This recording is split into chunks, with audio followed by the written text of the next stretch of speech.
ආයුබෝවන් කියලා එකතු කරගන්නවා ඔයාලා ඔක්කොම.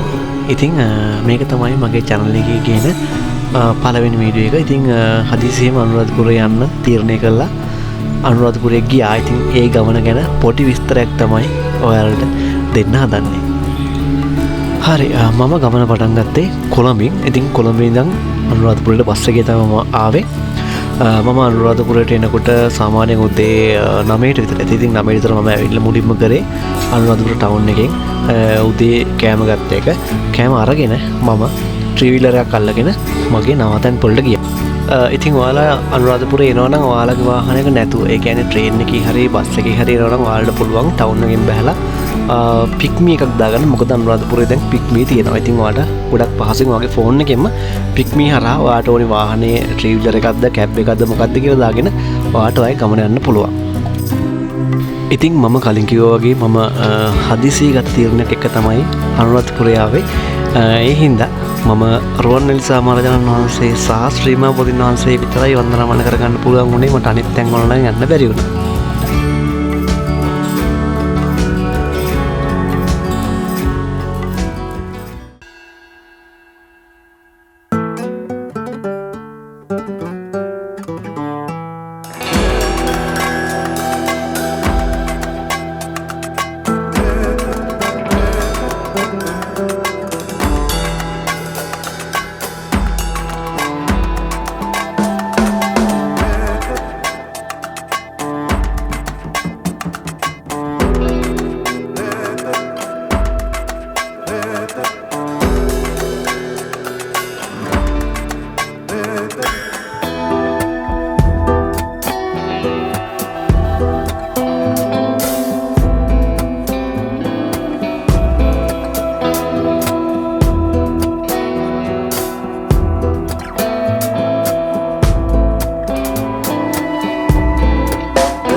ඒ වගේම තමයි ඔයාලා මේ පූජා භූමිය ඇතුලෙන් ඔයාලට තෝරගන්න පුළුවන් ඔයාලට නවතින තැනක් ඒ වගේම එළියෙන් තෝරගන්නත් පුළුවන්. ඉතින් මම හිතනවා ඔයාලගේ වාහනයක නැතුව එනවා නම් ගොඩක්ම හොඳයි පූජා භූමිය ඇතුළතින්ම කොහේ හරි නවාතැනක් හොයාගන්න එක. එතකොට ඔයාලට පහසුවෙන්ම පයින් උනත් යන්න පුළුවන් ඒ තැන්වලට. ඒ වගේම තමයි එයාලා ගොඩක් තැන්වල එයාලා කෑම දෙනවා. කෑම නැත්නම් කෑම අරගෙන යනවා හරි දෙනවා. ඊට අමතරව සාමාන්‍යයෙන් දැන් ඇතුලේ පොඩි කඩ තියෙනවා. ඒකම ග්‍රොසරිස් තියෙනවා. ඉතින් ඔයාලට ඕනි දෙයක් ගන්න කරන්න පුළුවන්. ඒ වගේම තමයි මම දැක්කා ඇතුලේ තැපෙල් කන්තුරක් පවා දැන් එයාලා දාලා තියෙනවා. ඒ වගේම තමයි අනුරාධපුරයෙන් ඔයාලට බයික් එකක් රෙන්ට් එකට අරගෙන ආයෙ ගමන යන්නත් පුළුවන්. ඉතින් මම ගත දෙන විස්තර මම දාලා තියන්නම්. දවසකට රුපියල් 2000ක් වගේ තමයි ගත්තේ. මේ ගණන් වෙනස් වෙන්න පුළුවන්. කොහොම නමුත් එයාගෙන් මම ගත්ත තැන නම්බර් එකත් එක්ක එයාලගේ විස්තර ටික මම දාලා තියන්නම්. ඇත්තටම හොඳ සේවයක් දෙනවා. ඔයාලට ඔයාලගේ ට්‍රී-වීලර් එකක් නැත්නම් ඔයාලට ඇත්තටම මේ වගේ බයික් එකක් රෙන්ට් එකට අරගෙන උනත් ඔයාලට මේ ගමන ගිහිල්ලා වගේ වන්දනාමන කටයුතු කරගන්න පුළුවන්.